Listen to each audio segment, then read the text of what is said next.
It's not every day that a new Layer 1 blockchain comes out, and we've been waiting for the Tari universe to launch for over 7 years. Well, the good news is, about a week and a half ago, it did, and we were able to mine the XTM token directly from our home computer. It was awesome. We were rolling in XTM.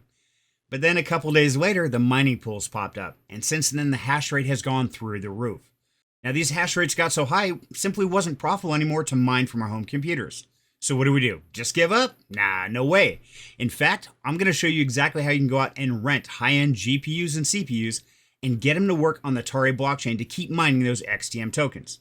Now I'll put links in the description down below to everything I'm going to access in this video, but I'm going to give you a step-by-step walkthrough of exactly how I'm doing it utilizing Clore servers. Now Clore is not the only server rental company, and in fact I'll put links in the description down below to a couple others so you can shop around and get the best deal you want. And I'll also put links to the Tari universe and the documentation on GitHub that I wrote just for this video. So if you're ready to get started, let's dive in the video. Okay, now to get started, the first thing we have to do is start collecting a little bit of information so we can input that data into our code. Now I recommend open up a notepad page. That's where we're going to paste in this information as we collect it and we'll be able to reference back to. So the first thing we have to do is get our Tari and Monero wallet addresses. Now, if you already installed Tari Universe, then it created wallets for you at that time. If you haven't yet, I highly recommend clicking the link below and go ahead and take a moment and install Tari Universe. It's really pretty simple, a few quick clicks, and you're up and running. Now, we don't have to run this on our machine, but installing the Tari Universe does create those wallets. So once you've got that installed, let's go ahead and go down here into settings in our Tari Universe, go down to where it says wallet. Click on that. Right here you can see Tari wallet address, and right here, Monero wallet address. So let's go ahead and copy both of those and paste them into our notepad first of all. So we're going to start with our Tari wallet address, hop into our notepad, and we're going to make sure we label this as Tari, and then paste that address into place. Then on a new line, we're going to go back into the Tari Universe app, go down here where it says Monero address. We're going to go ahead and copy that guy, then back on our notepad, we're going to name this Monero. That way we can keep them straight and then paste that wallet address in. As you see, they are different wallet addresses, and it is really important to have this entire address accurately copied down because we're going to need it here shortly. Okay, now that we have those wallet addresses copied down, we can actually close Tari Universe. We don't need it anymore. So let's go ahead and shut that down, and let's go ahead and arrange our screen so it's a little more readable. So I'm going to try and squeeze all this on the screen at the same time. Now the next thing we're going to need is to open up the GitHub documentation that I wrote specifically for this video, and I'll put a link to that in the description down below. Now, the next thing we have to do is go out and rent our server. Now, like I said before, I'm using Clore.AI, but you can absolutely use Vast or any of the other ones out there. This is just the one that I like to utilize because I seem to get a better deal. Now, sometimes they do have little hiccups or problems, so I have to keep an eye on them. But for this video, I just want to find a quick server that I can rent inexpensively that has a decent graphics card and a decent amount of CPU processors. So right here is a 4070 Ti. It's got 10 cores, 20 threads. Here's a 4070 Ti with 20 cores and 40 threads. That seems a little bit better because I get more on the Monero pool. Remember, the SHA-3 is going to use your graphics cards, and the Random X is going to use your CPU power. So finding the best balance between GPU and CPU and searching for the best deal is always the best way to go. Now, since I'm just using this server for this video, I'm not going to run this for long term. So I just want to grab one graphics card with some processing power. Doesn't really matter what I do in this video. What matters is you shop around and find the best deal for you. Now on Clore, it's really simple. We're just going to click the rent button. That's going to take me to the next screen, which gives me the machine specifications and ask me what image do I want to install on this? Well, for this tutorial, I'm going to go ahead and install Ubuntu Jupyter. And that's going to take us over here to the configure order page. Now, here's the trick. If you don't want to use your SSH key that's on your computer, uncheck this use public key authentication. That allows you to change the SSH password to whatever you want. For this example, I'm just going to make the password Serenity. That way it's really easy to remember. Then scroll down and click Create. And now that server is yours. Now that you've rented that server, it's going to take you over to the My Orders page. As you can tell, I'm actually running 5 different servers right now. This top one is the one that we just rented for this example. So if we scroll down here, the information we need is the forwarded port information. Now we're going to use the SSH protocol to access the server and program it. So what we're going to need on this part is right here on the TCP, the public address. We want to go and copy that public address, head back over to our notepad, and we're going to paste that into place. Now, just to make sure we don't forget, we're going to go ahead and put in our password.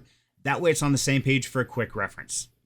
Okay, now that we have all the server information we're going to need, the next thing we have to do is head over to our mining pool, which we're going to be utilizing LuckyPool in this video. And I'll put a link to it in the description down below. But now when we go to LuckyPool, we can scroll down and see that there is a Tari for SHA-3X, and there's a Tari Monero for RandomX. That's two different pools.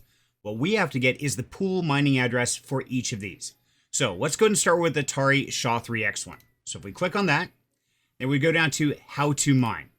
That's going to tell us the servers that we can access. Now, I highly recommend find the server closest to where your rented server is. Remember, that rented server is not in your physical location. Now, if you want to make it safe, you can put it in the European one. That seems to be working the best for me so far. So I'm going to go ahead and highlight the server information, copy that, and I'm going to remember the port number, which is 6118. Okay, then I'm going to go and open up Notepad. Then I'm going to put this down as Tari and paste that server address in. But I'm also going to put 6118 as the port number because we're going to need both of those. Okay, so we've got it for Tari. Now let's go get it from Monero. So let's head back over to our website, open up the LuckyPool.io again. This time we're going to go down to the Tari Monero RandomX pool. We're going to click on that. And then once again, we're going to head up here to how to mine. Let's go ahead and click on that. Now, as you can see, for the Monero, it only has one server option available. So we're going to go ahead and copy that guy.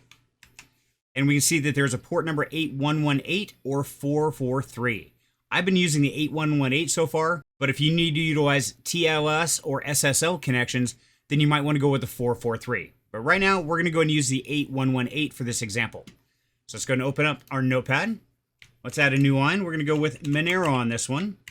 Paste that address in, and we know it's port 8118. Okay, that should be the end of the information gathering part we need to get our servers up and running. Now what we got to do is get our servers up and running. So let's head back over to the instruction guide, and I'll put a link to that in the description down below here. And as you can see, it's pretty much a step-by-step process, but I'm going to walk you through it because it can get very confusing and technical. Now I'm going to try and put everything on one screen so you can see every step I'm doing along the way. But if there's something I miss or if you have questions, please leave them in the comments down below or jump in the Down Home Crypto Discord, and I'm always available. So the first thing we have to do is step one, rent a CPU GPU server from Clore.AI. Well, we've already done that guy. Now we need to open PowerShell. Now, if you're utilizing another way to access your SSH, that's fine. But being on a Windows computer, I'm going to be utilizing PowerShell during this. So to do that, I'm going to go ahead and click in the search bar down here, and I'm going to type in PowerShell. Right there, we want Windows PowerShell for System. Let's go ahead and click on that. Now that's going to open up this PowerShell box right here, and that's where we're going to be typing in all the commands. So first thing we want to do is connect to your rented server. So it gives us right here the information. Now, if you see information within these arrowed brackets, that's things we have to fill in from what we put on our notepad. So the easiest way to do that is to go ahead and copy that block of information, head over to our notepad, and then go ahead and just paste that block of information in. Now what we're going to do is fill in the blanks from information we've already collected. So on this first set of commands, we know we need to fill in the server IP and the port number. Well, the great thing is we saved it right here because the server IP is this part up to the colon. So we can go and copy that, and we can go right here on the notepad and we can paste it over the top of it. There we go. That replaces it. Next, we need the port number, which is 3955. So let's go ahead and copy that and paste that right over the top of the port. And yes, you do want to replace those brackets. That's just to help you point out what you need to get. So once you have your login information to your server, let's go and highlight and then copy that edited line with Control-C, hop over here into PowerShell. Now pasting into PowerShell, you can simply right click on your mouse. That's about the easiest way to go. So let's go ahead and right click into PowerShell. And then once we got that command in, go ahead and hit enter. Now it says this SSH key is not known by any other name. Are you sure you want to continue connecting? Yes, we do, because that's how we're going to get in. So type in yes and hit enter. Okay, next thing it's asking for is our password. Well, as you see right here, we save that as Serenity. So type it in exactly like you see. And as you type in the password, it will not display anything. That's just normal with Ubuntu. Don't freak out. Your computer is not broken. Once you type in your password, go ahead and hit enter. Now, if you logged in correctly, you should be seeing a command prompt that looks just like this. Root at the server number and then the $sign. Now, the $sign means it's ready for the next command. So always make sure you have that $sign before proceeding. Now, we do. So let's go ahead and slide this out of the way, head back to our instructions.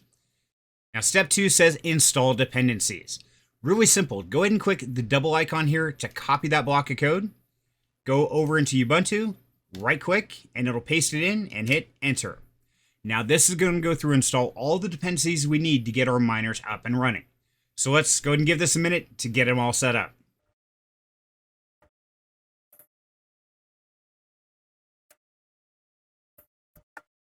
Now, partway through the setup, it says a new version of configuration file is available, and it asks us what we want to do. Well, we want to keep the local version currently installed. We don't want to change that. So let's go ahead and type in a 2 and hit enter. Then it'll complete the install. Okay, now that we're back at our command prompt, we're ready to proceed to step 3, which is download and extract the SBR miner. Okay, so let's go ahead and copy that block of code, head over into our PowerShell, paste it in, and hit enter. Now we wait for the SRB multi-miner to get installed. Okay, that went pretty quick, and as you can see, not only did it install, but it actually changed the directory for us. So we're running in the SRB miner directory. Okay, let's go ahead and go down to choose your miner setup. Now, this is really important to understand the differences here. The first one is option 1, which is going to mine both CPU and GPU in a single instance. Now, this has similar setup, but if an error occurs, then it will stop all mining entirely, both on the CPU and the GPU. Now, option 2 runs a CPU and GPU mining separately. Now, this has a few more steps involved, but this means that if you have an error within the CPU miner, the GPU miner will still running. So I recommend running option 2 if you're running on a rented server, but if you're running it at home on your own computer, option 1 would work great.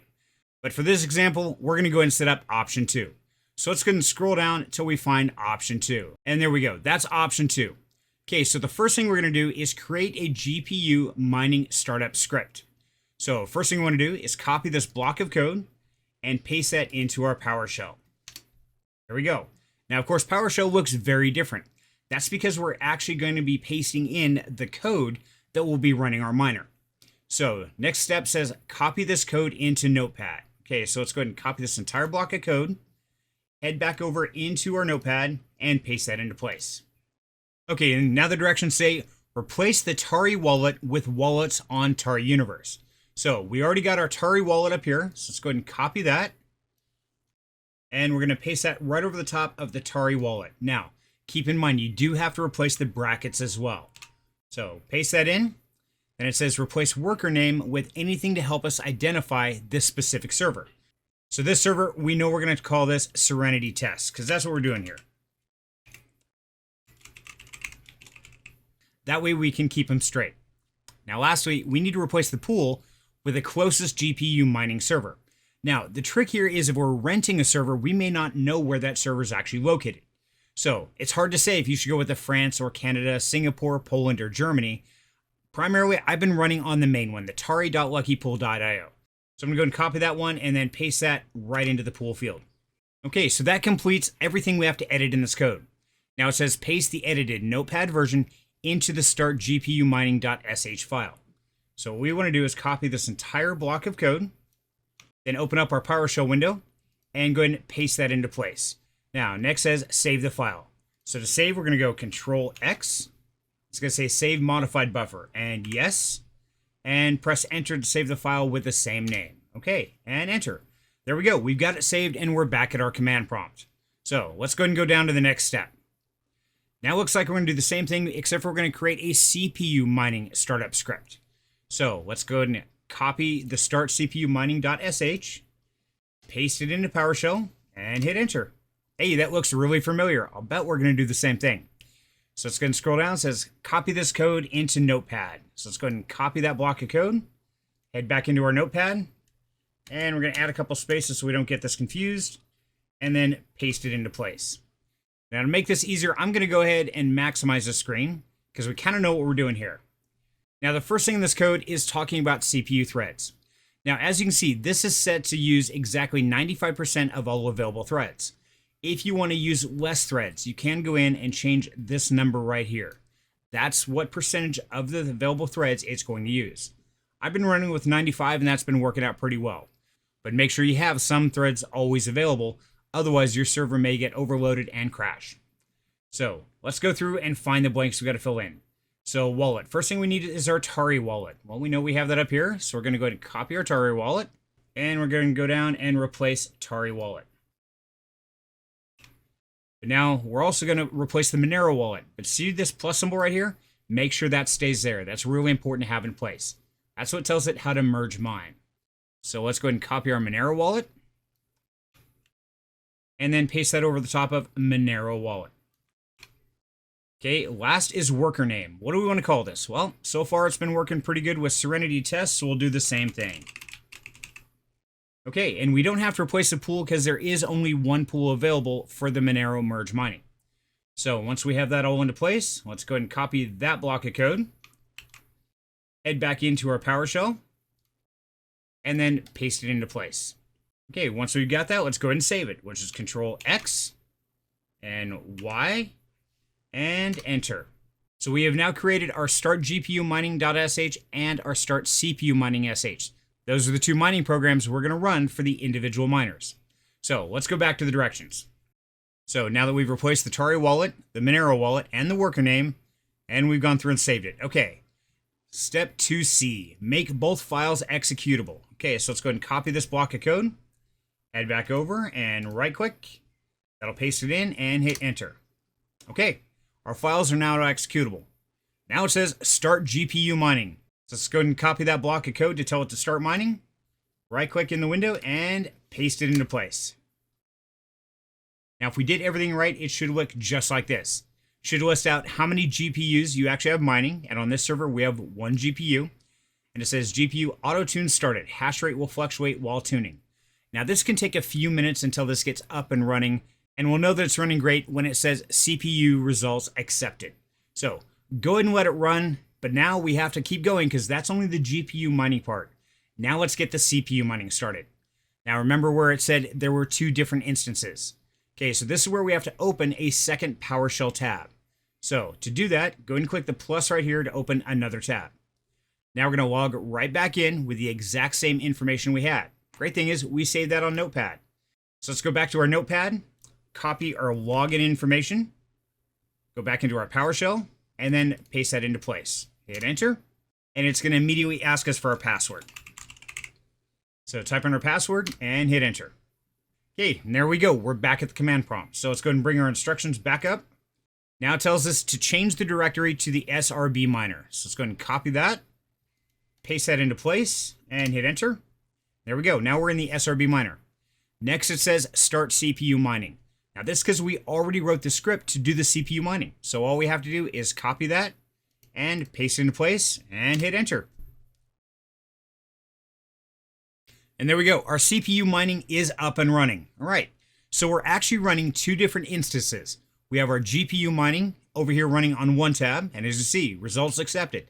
It's over there working, hashing away for us. And then we've got our CPU mining on the second tab. And it's up and running. So the great thing about option 2 is if, for instance, the CPU miner crashes or has a problem, it will not stop the GPU mining over here on the second tab. They are independent. Now, some of you might be asking, hey, what's it look like when you have a problem? Well, lucky for you, I just had one of my other servers have a problem. So let's bring that over on the screen and take a look at it. So here's the other one I'm running. And as you can see right here, my CPU mining is showing an internal error and it stopped. So how do you restart it? We're setting a command prompt. The great thing is PowerShell remembers the last command. So if you're in the box, simply hit arrow up on your keyboard, and that will bring up your last command, which was to start the CPU mining. Once it's up there, go ahead and hit enter, and it'll start mining all over again. That's all you got to do. Now the great thing is during that time, if we check the GPUs, look at this, it never stopped mining. It was still putting out results all this time it's been sitting there. That's why option 2 is such a great idea. And restarting it, if it does end up with a problem, is not that hard of a deal. So I recommend keep option 2 running and keep an eye on it because you never know when these servers are going to have a problem. Now, lastly, I want to give you a little pointer to help keep all your servers straight. Because if you start renting multiple servers to really capitalize on the earnings, it can get very confusing very fast. So here's a trick. With PowerShell, you can actually rename these tabs. So for instance, let's take a look at our Clore server. And we know this is server 1044153. And we know this first tab is GPU mining. So I can actually right click in the tab and tell it to rename the tab. to 1044153. I'm going to put this as GPU mining. Once you get that typed in, just hit enter. And there you go. That way you know exactly what's running on that tab. And we can do the same thing on the CPU tab. So we'll go ahead and rename that. And we're going to go 1044153. And this is CPU. There we go. That way I always know exactly what's going on with my miners. Now the last thing I want to share with you is this code is designed to keep this box open, which means my home computer has to stay running. If I close this box or I turn off this computer, it will stop the mining process. Now we'll let you know, there's a lot of other options we can put in this code. We can make it where we can close the PowerShell window and it will keep running. We can even have it if it kicks an error and stops the server, it'll register that and restart itself automatically. Now, if you got the coding skills, you can probably do it. But I gotta tell you honestly, I'm not a coder. I was able to write this guide and figure out all this code thanks to AI and the helpful team over at LuckyPool. So I want to say huge thanks to everybody over there. But I want to make sure to get everybody up and earning with this opportunity because getting in early on the layer 1 blockchain doesn't happen every day. So if you like this kind of content and you want to see more, make sure to like and subscribe to the channel because I'm going to keep bringing you the best crypto information I can. I want to thank you very much for your time. And until next time, have a great night.